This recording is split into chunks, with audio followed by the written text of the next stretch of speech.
welcome back everyone to OCN Online on this Thursday, March 7th. We're here with Dr. Bernadine Cruz as we are every single Thursday to talk about your pet questions. And yes, I'm in jeans today because we've got exotic animals, but I haven't had one of them sit on my lap yet, and I'm very disappointed. No. I wanted the bobcat to sit on my lap. But I also brought along, just in case it sits on your lap and has its problems, the poop cleaner uppers like these skink. You remember the skink? Yes. Yeah, the skink. Oh yes. yeah. Okay. Live TV, it's Before great. we forget, we want to remind you about OCN's Crazy Pet Contest coming up on Saturday, March 23rd. Dr. Bernadine Cruz and I will be over at the Tustin Marketplace in front of the Russo's. Right. We have prizes that are really great. The first place winner is going to get $100. You can use it whatever. We're going to have Beethoven, who is definitely a trained dog. Your dog doesn't have to be as wonderfully trained as Ginger's animals are here today.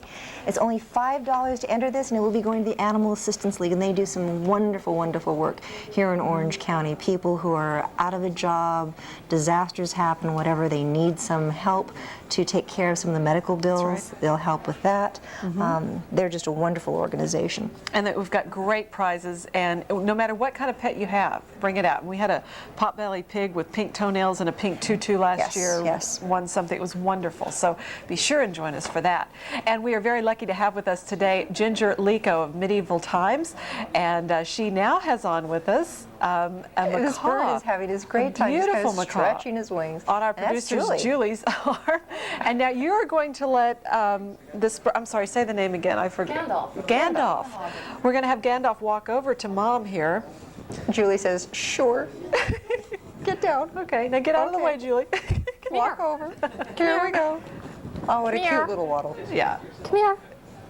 Now, is this a bird that you're using in the show, or is this one that is for home use only? He's my pet. Come here, Cracker. Cracker. Is he a oh, good Cracker. Cracker. Come on. Now, what type of a bird is this? This is a green-winged macaw.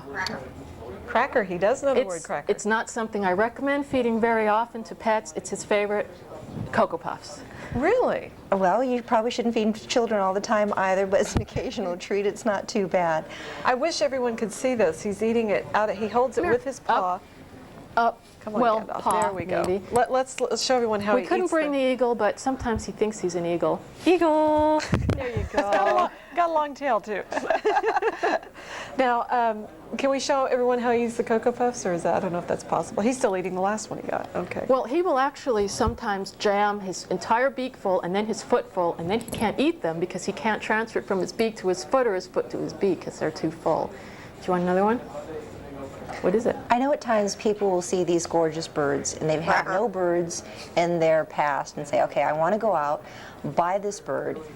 Would you recommend it as a first bird, number one? And how much can a bird like this cost? Because I know that can surprise a lot of people. First of all, I'm glad to say that they've put these birds on the CITES list, so they cannot import them anymore. Okay. The only ones you can get are ones that have not been raped from the wildlife, but have been domestically bred. Good. The second thing, the birds can be expensive. A green wing can cost between $1,800 and $2,000 weaned, but that's not the cost, just like for people that have children. They can cost an enormous amount in food. They eat fresh fruits and vegetables, peanuts, and if the bird is sick, or like any animal, you have to be prepared to pay the medical costs on them. If you can't, don't get the animal. And they live a very long time. Yeah, they can live 80 or 90 years. Yeah, many of them outlive their owners. Make sure you have somebody who you want to will this bird too. I think that's a great thing that you've mentioned that, yes, owning a bird or owning any exotic animal is long-term. I know the hedgehog is now a really popular pet. These little sugar sliders, people will get them, gliders, and will want them. And people will bring one in, or even just a rat, and say, you know, it's sick and it needs to be treated, and you tell them how much it's going to cost, but it only costs $10.95 to buy the rat, so it is a long-term investment. Okay, and Gandalf here, how old is Gandalf? Gandalf is 5. It's 5. Oh, he's a very young bird, actually. I probably wouldn't recommend a macaw as a first bird. One, because I know this sounds terrible, but if you have a canary, and something happens to the canary, it wasn't that expensive, and canaries are not endangered. If something happens to a bird like this, they are endangered, and so we really have to protect them and be careful with them. Also, this bird has about 900 pounds per square inch of pressure in his beak, and if you don't know how to handle your bird right, he could snap off your finger. Okay, let's get to the phones. Judy from, I believe, Lake Forest, is that right? Hi, Judy, how can we help you? Well, we have a half-moon parrot that we've had for 10 years, and we called it Max, and Max laid an egg 2 days ago. Maxine. Maxine. Yes.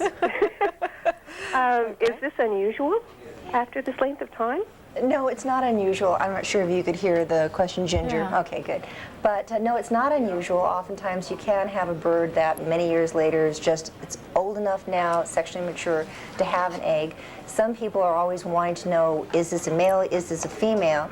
And one of the easy tests that you can now do, before we used to have to go ahead and actually surgically sex the bird to see what it was, and that required some anesthesia, and there was risk involved with that. But now what they actually have, just like an O.J. Simpson trial where you can do DNA testing, you can now do DNA testing for your bird to find out if it's a male or a female. It's a quick little blood test. It's really very accurate.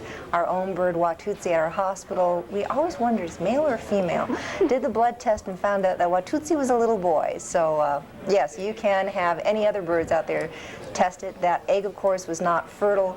If it lays just one egg, it's not a problem, but oftentimes the little birds like cockatiels will continue to lay egg upon egg, and that's a real medical problem because they can deplete their bodies of calcium. They can get egg bound. They can die because they have too little calcium in their bodies. So one egg's not a problem. Keep an eye on it. Will it be one of those things that I can expect her to do on a monthly basis? Because I was away last month, and my daughter said, oh, we found an egg. And I said, Okay, real quick. It should not be on a monthly basis. They don't lay eggs that frequently, the larger birds, but do keep an eye on it. One egg, again, not a problem. Multiple eggs, start seeing your avian veterinarian. All right, thanks, Judy, for your call. We really appreciate it.